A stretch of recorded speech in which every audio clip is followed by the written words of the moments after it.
നമസ്കാരം. ദീപം YouTube channel പ്രേക്ഷകർക്ക് സ്വാഗതം.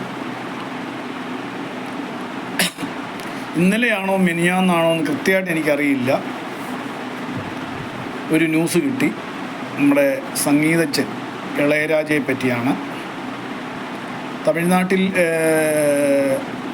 മധുരയ്ക്കടുത്ത് ശ്രീവില്ലിപുത്തൂർ എന്ന് പറയുന്ന സ്ഥലത്ത് അവിടുത്തെ ഒരു വലിയ ക്ഷേത്രമുണ്ട്, ആണ്ടാട് ക്ഷേത്രം. അതിൻ്റെ പൂർവിക പ്രതിഷ്ഠ എന്താണെന്നൊന്നും എനിക്കറിയില്ല. ആ ക്ഷേത്രത്തിൽ എന്തോ ഒരു ക്ഷണിക്കപ്പെട്ട വിശിഷ്ട അതിഥിയായിട്ട് ഇളയരാജയെ ചെന്നിരുന്നു.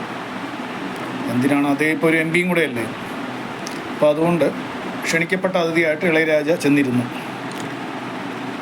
ഇളയരാജ ആ ഫംഗ്ഷൻ അറ്റൻഡ് ചെയ്ത് കഴിഞ്ഞ് അദ്ദേഹം ആ ക്ഷേത്ര ദർശനം നടത്താൻ ശ്രമിച്ചു.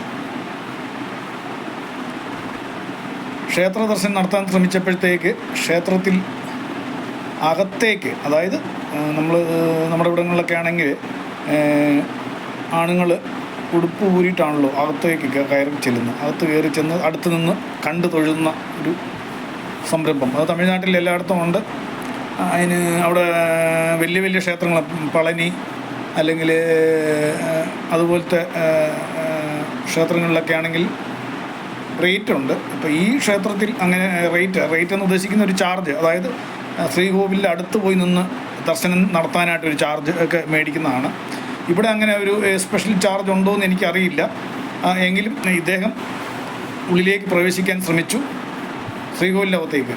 ശ്രീകോവിലകത്ത് നമുക്ക് ആർക്കും കടന്നു ചെല്ലാൻ ഒക്കുകയല്ല. എങ്കിലും അതിൻ്റെ നേരെ വാതിൽക്ക് നിന്നുള്ള ഒരു ദർശനമുണ്ടല്ലോ, അവിടെ പോയി നിന്ന് നമ്മൾ ഏറ്റുമാനൂരാണെങ്കിലും ഗുരുവായൂരാണെങ്കിലും അങ്ങനെയാണല്ലോ, നമ്മൾ അടുത്ത് പോയി നിന്ന് ദർശനം നടത്തി വരിക.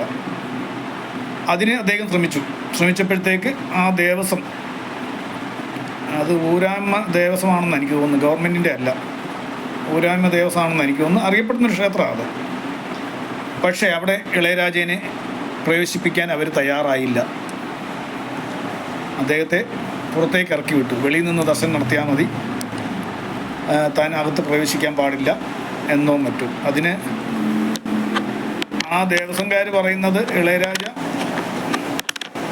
ഒരു ക്രിസ്ത്യാനി ആയിരുന്നെന്നോ മറ്റോ ആണെന്ന് പറയുന്നു.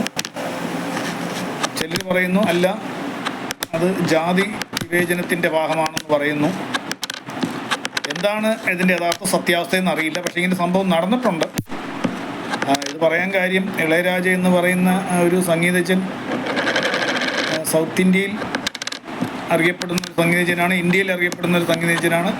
എല്ലാറ്റിലും ഉപരി തമിഴ്നാട്ടിൽ അദ്ദേഹത്തിന് ഒരുപാട് ആരാധകർ ഇന്നുമുള്ള ഒരു പ്രഗത്ഭനായ സംഗീതജ്ഞനാണ്. അദ്ദേഹത്തിന് ഈ കഴിഞ്ഞ ദിവസം ഇങ്ങനെ ഒരു അനുഭവം ഉണ്ടായി. ഇത് ഞാനിവിടെ ഓർമ്മിപ്പിക്കാൻ കാരണം നമ്മുടെ ഗാനഗന്ധർവൻ KJ യേശുദാസിനും ഗുരുവായൂരിൽ ഇത്തരം അനുഭവങ്ങൾ പണ്ട് ഉണ്ടായിട്ടുണ്ട്. അതിനെ ഒന്ന് ഓർമ്മപ്പെടുത്തലിൻ്റെ ഭാഗമായിട്ടാണ് അങ്ങനെ സംഭവം. ഇളയരാജയ്ക്കും ഈ അടുത്ത ദിവസം നടന്നിരുന്നു എന്ന് നിങ്ങളൊക്കെ ചിലപ്പം പത്രമാധ്യമങ്ങളിൽ കൂടെ വായിച്ചു കാണും, അറിഞ്ഞു കാണും, സോഷ്യൽ മീഡിയയിലൂടെ വായിച്ചു കാണും, അറിഞ്ഞു കാണും. എങ്കിലും ഞാനത് ഒന്നും കൂടി ഇവിടെ ഓർമ്മിപ്പിക്കുന്നതേ ഉള്ളൂ. ഭൂരിഭാഗം ജനതയും പറയുന്നത് തെറ്റായിപ്പോയി എന്നാണ് സോഷ്യൽ മീഡിയയിലൂടെ അതൊരു വലിയ ചർച്ചാ വിഷയമായിട്ട് നടക്കുകയാണ്, ട്രെൻഡിങ് ആയിട്ട് പോകുന്നുണ്ട്.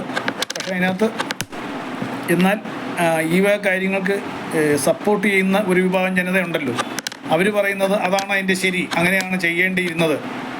അദ്ദേഹം കുഞ്ഞുനാളിൽ ക്രിസ്തു മതത്തിലേക്ക് പോയെന്നോ ക്രിസ്തു മതവിശ്വാസിയായിരുന്നെന്നോ എന്നൊക്കെ പറയുന്നു. ചിലർ പറയുന്ന അല്ല, അതൊന്നും അല്ല,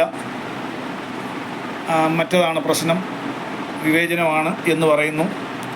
എന്തായാലും സംഗീത ചക്രവർത്തിയും ഇശൈஞாനി ഇളയരാജ എന്നൊക്കെ ആരാധകർ അഭിമാനപൂർവ്വം വിശേഷിപ്പിക്കുന്ന ഇളയരാജയ്ക്ക് ഇങ്ങനെ ഒരു അനുഭവം ഉണ്ടായിട്ടുണ്ട്. അത് സത്യത്തിൽ ഖേദകരം തന്നെയാണ്.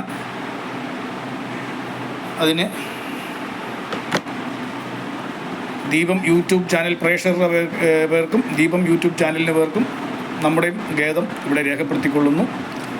നന്ദി, നമസ്കാരം. വൈകുന്നേരം ലൂലുവിൽ ലൈവിൽ കാണാം.